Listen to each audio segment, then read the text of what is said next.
because you're holding this balance. You're in debt. Your home mortgage, $250,000. Auction value of your house, $200,000. But I think the credit card is the greatest example. These people that carry credit card balances, think about this. The street value of the stuff that you purchase with your credit card is $300, but you're holding it on debt. You're like, you know, you're holding this depreciating stuff. You're buying assets that depreciate, is what I'm saying. Your car depreciates, yet you still owe money on it. It's not an even value. Your house depreciates. It could be worth even less. It's like slavery that you're not aware of. Your home mortgage, your mortgage is big house, but your actual house is underwater. Your student loans are $60,000, and there's no market value of that, obviously, because it's just a debt. Now loans, there's a part of enslavement.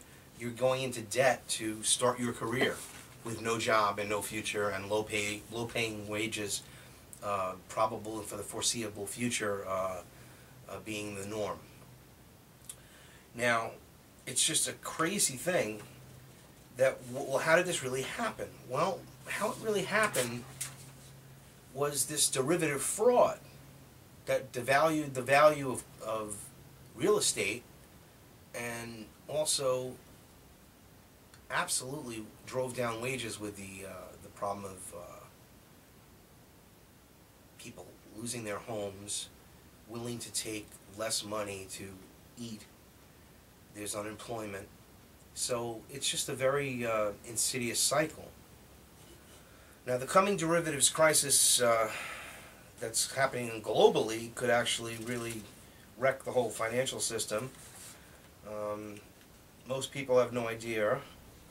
This is from the Economic Collapse. This is a good article. The big Wall Street banks are making tens of billions of dollars a year in the derivatives markets, and nobody in the financial community wants the party to end, of course. The word derivative sounds complicated, because it is actually, but understanding them is really not hard. Derivative is essentially a fancy way of saying that a bet has been made. Originally, these bets were designed to hedge risk, but the derivatives market has mushroomed into a mountain of speculation unlike anything the world has ever seen before. Estimates of the notational value of the worldwide derivatives market go from 600 trillion all the way up to 1.5 quadrillion. Keep in mind that the gross domestic product of the entire world is only somewhere in the neighborhood of 65 trillion.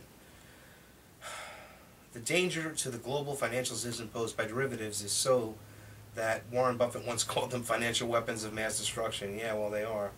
I'm surprised he said that.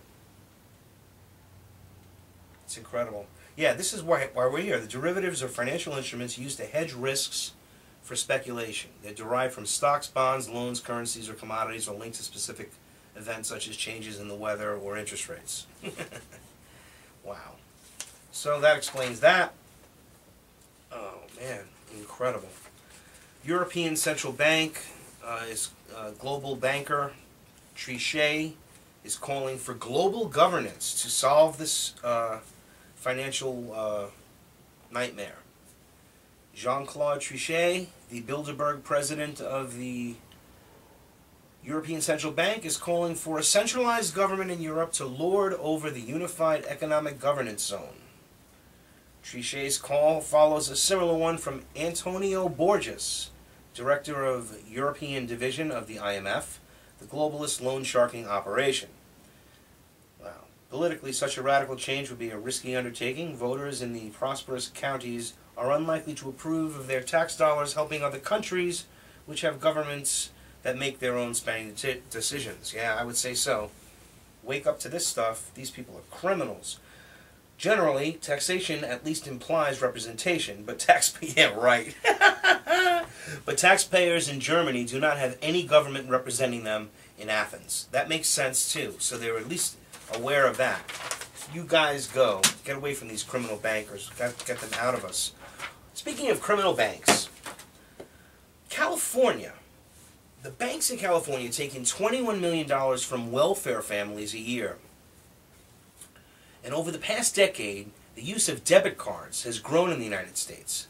Today, federal and state-based benefits, this is all Chase, by the way, Chase, J.P. Morgan Chase, and Bank of America.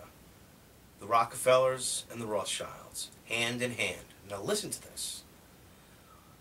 Today, federal and state-based benefits for low-income eligible families are delivered on a debit card as an electronic benefits transfer, EBT. The debit card industry is a multi-billion-dollar engine that drives bank profits and point-of-purchase consumer sales. It is redefining traditional payment options in the business and government sectors such as CalWorks, cash for low-income families, welfare, food stamps, benefits, and payroll. The debit card has arrived and is here to stay, blah, blah, blah. Folks on welfare used to get a check. Now they have everything they need on their card. The shift to EBT cards saved the welfare system millions of dollars in printing and mailing costs. However, it forces welfare recipients to pay surcharges to banks. To assess their limited free public benefits income check, if they do not debit their cards, their benefit at the few banks that do not change surcharges, well, that's weird. Yeah, they all do. Their benefits are charged and to get their cash, so they have to actually pay to get their money. So they give you a card on welfare, and you got to pay to get. You got to pay it every time you want to take your money. Yep, that's what they do. Banks' fees and surcharges extract about $21 million annually from poor families. Recipients are charged 85 cents per transaction. Family must either withdraw all the cash at once, or if they keep doing it, they have to. They're charged 85 cents per transaction. That is crazy. Bank charges and surcharges extract $21 million from poor families in California. That's terrible. It's happening across the country. That's what they do. They give you the money. You're on welfare. It's bad enough. They want you on welfare, and they want you to spend. So wake up, everybody. We don't want these criminal bankers in our lives. They got to go away. Now they want to privatize unemployment. This is from Gar Smith. This is unbelievable. In a letter dated August 9th, California's Employment Development Department announced it was discontinuing the practice of mailing employment checks. We know that. But it's going to be privatized through the Bank of America. Oh. Bank of America is emblematic in the ramiancy of kleptocracy that has come to define the prevailing domestic and global financial model. Thank God. You got it, Gar. I like you. I like you. That was excellent. Oh, man. Okay. In 2010, the Charlotte-based Bank of America reported $10.4 billion in revenues, and for the second year in a row paid no taxes, by claiming $2.2 billion in losses and invoking a $12.4 billion goodwill impairment. Bank of America actually qualified for a $1 billion tax benefit payment from the IRS. Unbelievable. Bank of America might not have run up such huge losses if it hadn't doled out $2.2 million in campaign contributions to politicians and their PACs. But in fairness, it hasn't been for those. If it hadn't been for those political payoffs, Bank of America might not have received a $45 billion government bailout, courtesy of the U.S. taxpayer. Yep, exactly. These people are criminals. See, this is what I'm trying to expose. I know I read terribly, but the Bank of America is exactly that. The emblematic it's emblematic of the reigning kleptocracy. That could not have been better.